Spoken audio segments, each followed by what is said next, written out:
So, Mina, what do you learn in the last, I don't know, a couple of years about yourself and this Canadian experience?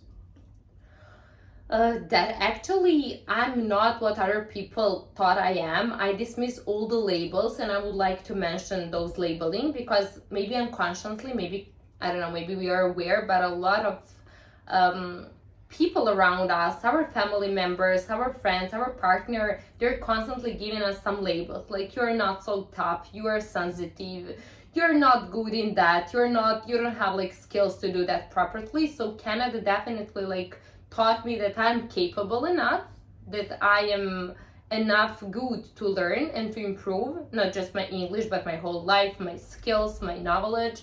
So I would say that I gain more self-confidence living here because it's basically like I'm going out of my comfort zone and there is no other option, right? So I dismiss all the labels, and I would say that's the most significant change in my mindset, I would say like that. First, let me give you like, I don't know, like narrow example. When I got my G2, like all people around me were like, Mina, this is not Europe, this is not Serbia, everything is, big, wide, your orientation skills are awful, like, I don't know, like take care about this, be careful about that. And that's how I actually saw that. And I was thinking like, am I a bad driver? Am I too sensitive? Am I too clumsy?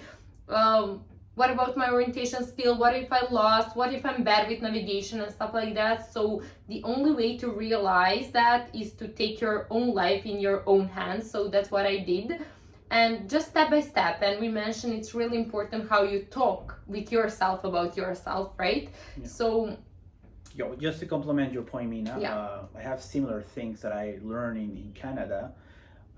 Definitely, the ownership of your life is the point number one. Your independence, your emotional independence, which is not linked. Sometimes you need to work hard to get that emotional independence. Some people pretend to be, emotionally independent. I used to pretend I was emotionally independent, but it really took me a long way to be really self-reliant, which is the key word, right? Take care of yourself in every single aspect, from cook for yourself, do your laundry. You don't have your parents to help you with that. Nobody's gonna help you to pay your taxes. Nobody's gonna clean your place. In those small in small activities, small steps that maybe in the past you never noticed. And in the meantime, you need to take care of yourself, right? You need humans. I think as a human being, I think we need to get some sense of fulfillment in life, because we all aim, we all get academic education, we all go to colleges, universities to get a good job, maybe to get a good salary, but life is much more than that. It's not only get a good job and get a good salary, it's to make meaningful connections with people, feel like you belong to somewhere, and that's so hard to achieve, especially in today's world. So I think that ownership, taking ownership of your life and being emotionally, spiritually independent, and becoming the best version of yourself in all possible aspects of your life is what everyone should be aiming for at this point of life, right?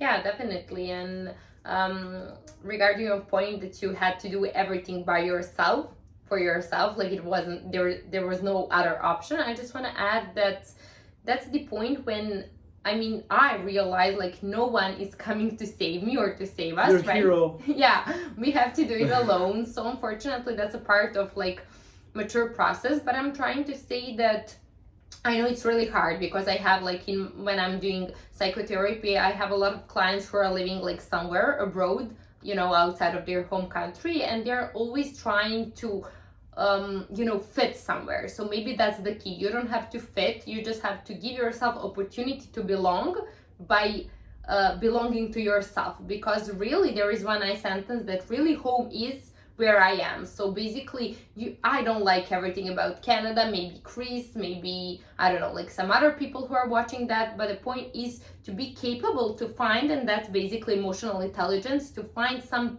like pieces or some pieces of the I don't know, society that you feel like you're home. So you have to organize your micro life, your micro world, and that was like the most biggest challenge for myself. What about you? Like to organize everything to feel like, okay, I'm here and I like it. Yeah. Well, I like to complement that point by saying that I really appreciate, the love of my parents, because I never really appreciate that part of my life because I was always with them, and usually when we have something we don't really appreciate it. So when you are alone and experiencing a different society, you really get to understand the infinite love your parents have for you, and they will care for you. They text you anytime, and I developed that kind of relationship with only a few friends here in Canada. I have to say that I have tons of friends everywhere, but I think the friends that I have are good friends, and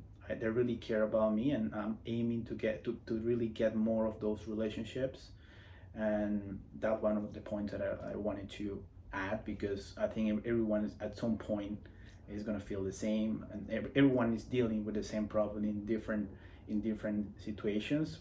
For some reason, this culture, in my case, when I face, for example, a challenge in my life, I try to get the most out of it, even if the challenges or the opportunity is a bad opportunity, or something bad happened to me. I try to use that opportunity to get the most out of myself, and to to find a way how can that event in my life is going to help me to improve myself. I don't see really bad opportunities, just an opportunity to improve or to be better.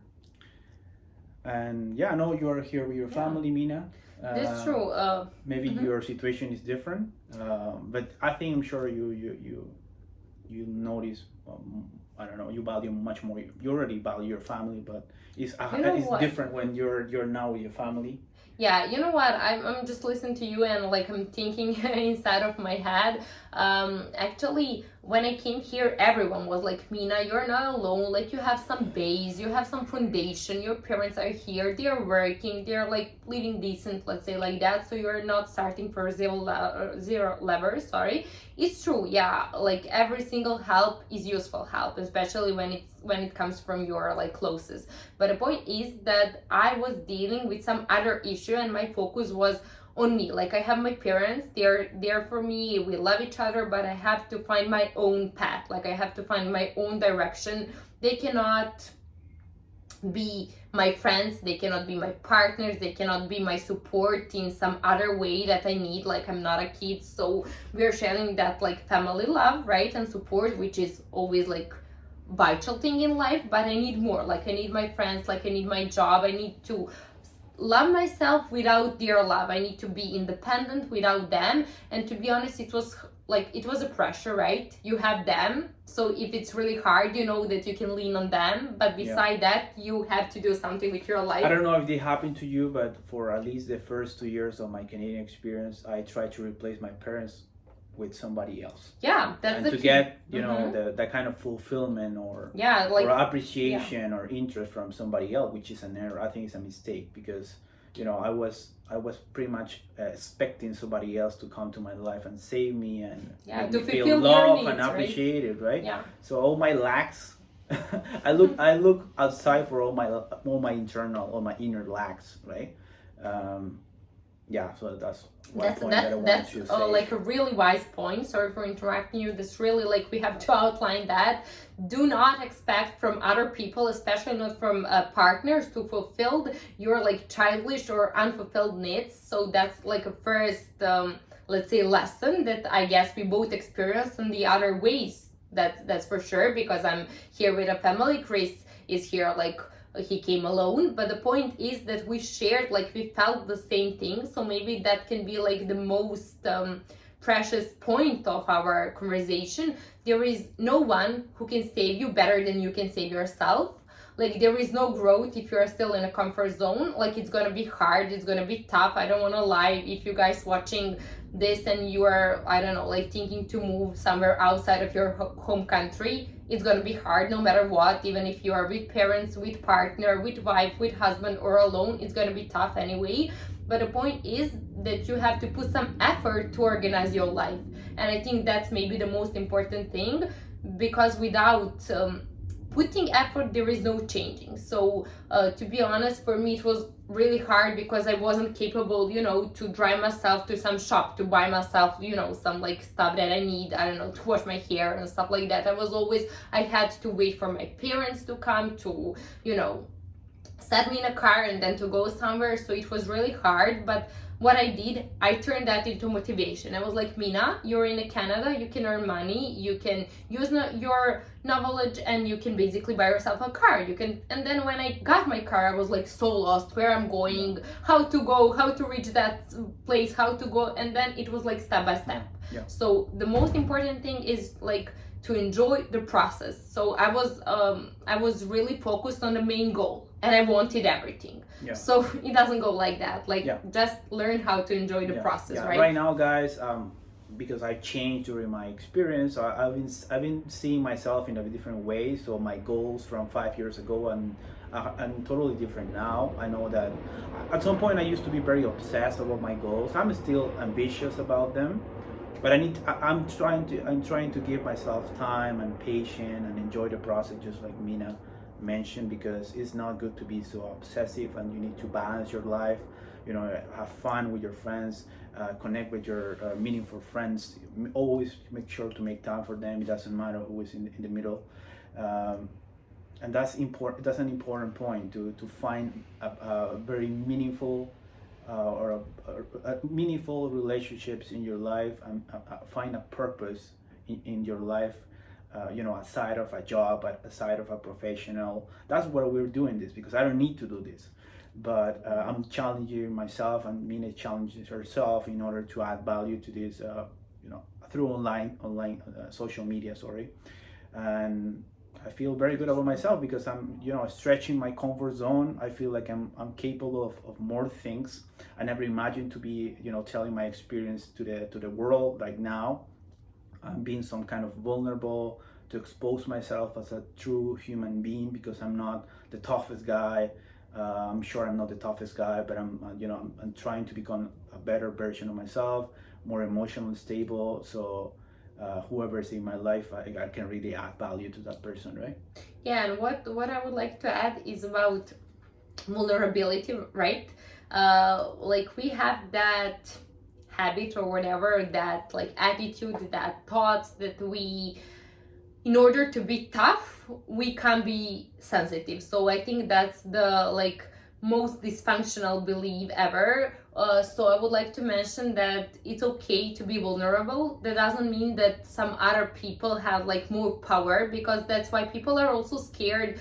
Like you said, like people think a lot about money, a lot about job, and they forget to enjoy the process, and they need to be tough. They think they need to be tough in order to, achieve main goals. So I would just like to mention that, like, it's okay to be sensitive. It's okay to, I don't know, express all the emotions, like the negative ones, because there is no negative emotion, but we just see them as a negative, like crying or being angry or being overwhelmed or being anxious.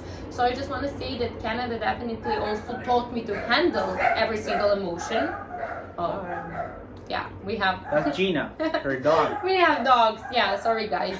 So everything is spontaneous, but the point is definitely not to pressure yourself to do everything, and learn how to make a pause. So I just want to ask you, I'm wondering, how are you with that? Do you know, like, to say now it's enough, I need break, I'm taking break? And how about that? Because it was a big problem for myself to take a break, to give myself right to take a break. It's incredibly important to me to know where my life is going. So that's why I have written down all my goals for, not for my life, but at least for the next couple of years. I like in every single aspect, my financial goals, my personal development goals. I want to get more skills. I want to be able to, improve my communication, do more content, in addition to my profession, which is I'm an engineer.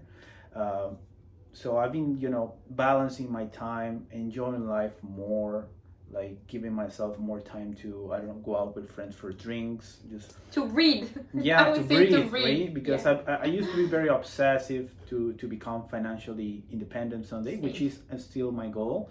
I know it's gonna take a few years, but I'm willing to take the chance and to work hard on myself, because that requires a change in your mindset and your core values, not in your values, cultural values, but in the way you think about economic, society, how you use your time, which is important.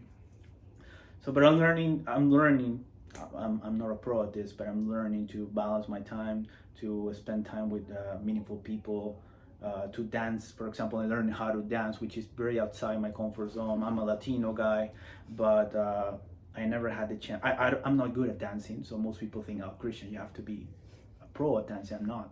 Sorry. But yeah, I'm giving myself a chance to learn like social skills outside my primary goals in life. So I'm having a lot of fun with myself. I'm making more connections, and I'm happy to be there. Yeah, it's good to hear that you said like to give myself time, and I just had to breathe, because definitely sometimes we are so obsessed. Like you made a good point. I want to just outline that and like repeat it loud.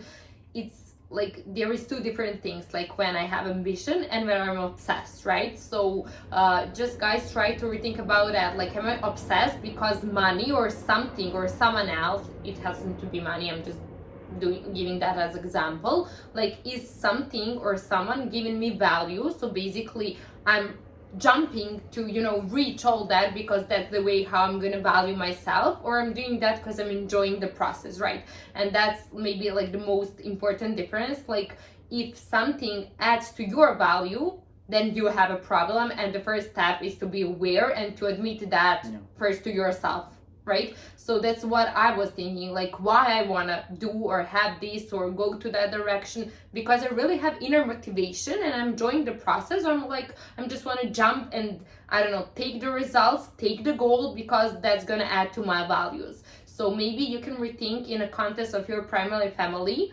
like did you, I don't know, like live with parents who were always like giving you, like condition of love, like I'm gonna love you and you are like valuable if you do this or if you reach that. So maybe if you had an experience that you had to fight for yourself too young in order to be accepted, maybe you have remains like leftovers from that like family atmosphere, and just try to rethink about that. It helps me like a lot to dismiss all the stuff and just to follow my inner self, my inner motivation, and that's how actually things start coming to myself.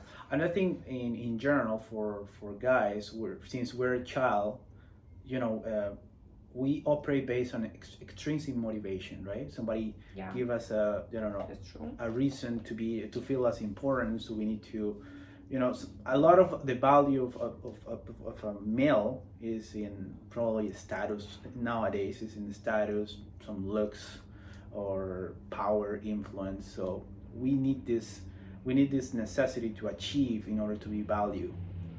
But at some point you need to realize that the only one who really have to value is yourself. People, they don't need to validate you so you feel, oh, I'm important. That have to come from the inside, that happiness, that self-esteem, self-validation. You are valuable because who you are, not because what you have or how much money you make or what kind of title do you have at your work. Of course, I'm still ambitious. I'm not obsessed any longer, don't worry, Mina. I'm still ambitious because that's part of my self-growth. That's how I see myself in a few years. I want to be surrounded by meaningful relationships, maybe a better job, maybe already independent, doing some real estate deals that I've been planning. I've been educating myself because I never took any real estate. I took a lot of courses in order to be more, wise in certain topics. So I don't see myself like a grandiose person who knows everything. But if I don't know something, I usually ask people or read books or watch podcasts. But I always find a way how to do my search, right? Search, you will find, that's a biblical phrase, I guess. I don't know what. I'm not a religious guy, but I think that phrase is true. Yeah, and regarding that, maybe like the question that we need to ask ourselves, and maybe we can, I don't know, like end this story by saying that loud or by asking ourselves, and now I'm asking you, but I'm also asking myself and Chris too, like who am I without love of the ones that I'm loving? Like who am I without all roles, without all like expectation from outside. So just try to put something on a paper, like who am I if everyone's that I'm loving stop loving me? Like, do I have my own value, if you got my point? So that could be like a good question to ask yourself, and to try to find more than, let's say, like 5 rational reasons. Who am I if everyone stopped loving me? Do I have my own values and my own point of life? So maybe that can be a good like point to start thinking about self-esteem concepts, right? That's a very good disadvantage of being a psychologist. You can Yeah. understand all these topics, right? That's good. Yeah, just turn it into the English. But for first video, I'm satisfied. You, Chris, do you want to add something more before we stop filming? Do you want to say something, or I just want any you guys to advice? enjoy this video. We're trying to be very genuine and being ourselves, even though this is not perfect, or this is not our first language, but we're trying to do our best to provide value to you, so you can see, oh, this content is valuable, so you can get the most out of it. And that's my final comment on this. Yeah, I agree with Chris. Hope so it was useful, because that's the most important thing. Maybe we surely made some mistake, but the point is, like Chris said, to find something to connect with yourself in our experience, and try not to quit, just to learn how to take a break. See you guys. See you.